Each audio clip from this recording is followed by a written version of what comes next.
KKB Papua ancam tembak pilot Susi Air jika dalam 2 bulan tak akui kemerdekaan Papua. KKB Papua pimpinan Egyanus Kogoya mengancam akan menembak pilot Susi Air Kapten Philip Martins. Bahkan batas waktu diberikan untuk negosiasi pembebasan pilot yang sudah disandra beberapa bulan. Egyanus hanya memberikan waktu selama 2 bulan ke pemerintahan Indonesia untuk membebaskan Kapten Philip. Ancaman itu disampaikan Panglima Komando Daerah Perang 3 Ndukama, Tentara Pembebasan Nasional Papua Barat, Egyanus Kogoya.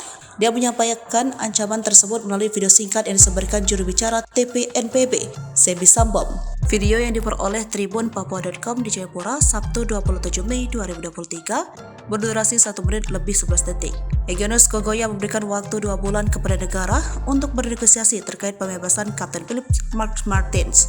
Pria berkewarganegaraan Selandia Baru itu akan ditembak jika tidak ada pembicaraan lebih lanjut. Berdasarkan video yang dirilis kelompok pemberontak itu, tampak Kapten Phillips terlihat kurus.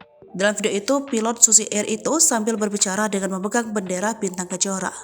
Tak hanya itu, Kapten Phillips juga dikelilingi anggota separatis dan juga Egyanus Kogoya yang tepat berada di sebelah pilot asal Selandia Baru ini.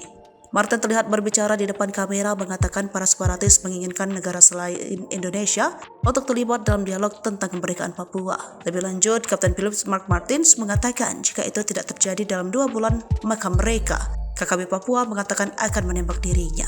Diketahui, Kapten Philip Martins telah disandra oleh Tentara Pembebasan Nasional Papua, kelompok Egyanus Kogoya, sejak 7 Februari 2023 lalu di hutan Kabupaten Duga, Papua Pegunungan hingga saat ini.